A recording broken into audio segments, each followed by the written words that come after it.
Hey friends, Tashin here. I want to talk about a way of seeing that's been really useful to me. This is following Berbea's parlance of sort of an inner move that you can do where you see yourself and other in the world in a different way. And it's not an ontological claim about reality, but it's just trying to perceive in a different way, and a little bit like playing games with your perception. And of course, there are lots of ways of seeing, and you can make your own. And I wanted to talk about one that's been particularly fun and interesting for me, which is to sense into the possibility that one's life and this world is meaningful, that there is some larger plot happening.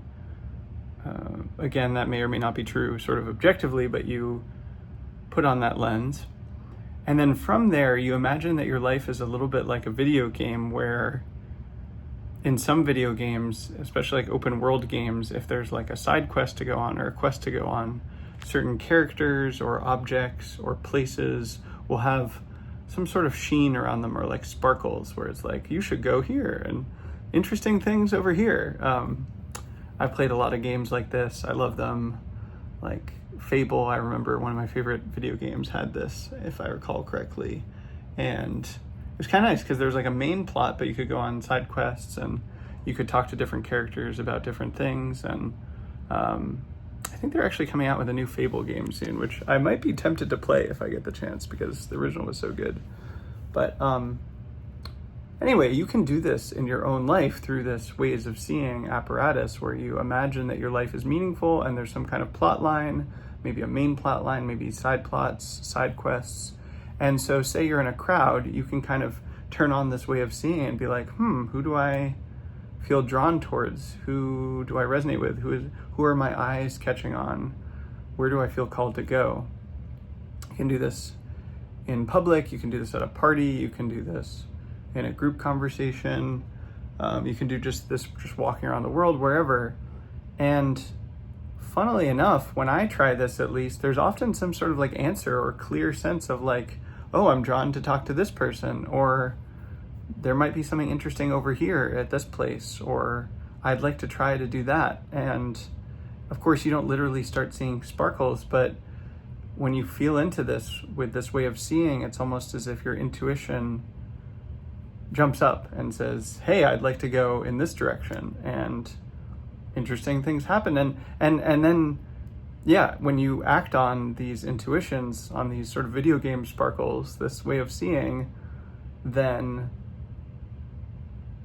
intuition tends to be right. Like, there's juice there, and you're like, oh wow, I am so glad I talked to that person. There was some aliveness there, and on some level you just know. And so this way of seeing gives you permission to tap into and refine and hone and strengthen intuition. We're like, oh, you don't know in advance what's going to happen or what's there, but if you look for it in some perceptual way, you can often find, oh, there's juice here. Okay, all right. Now I'm thinking about this experience I've had at parties a couple of times. I often find parties kind of overwhelming. I've talked before about how I prefer one-on-one conversations, and I've kind of noped out of a lot of parties where I'm just like, I feel socially overwhelmed. I'm gonna go be by myself. I'm gonna go take some time.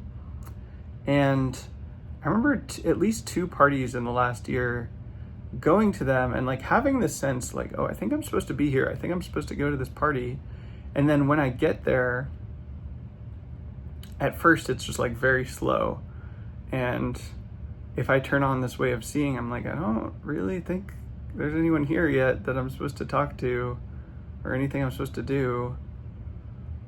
Okay, and I'm just, and what I'll do, literally, I'll be the weirdest person at the party. I'll just like literally go sit in the corner of the room and just wait. And I will just watch and feel my body and sort of emanate openness and curiosity. And sometimes people will come to talk to me, or in some cases it's like someone comes later on where it's like, oh, okay, this is the person, I'm supposed to talk to this person. And then once I talk to the person I'm, quote, supposed to talk to, again, this is just a phenomenological way of seeing rather than an ontological claim.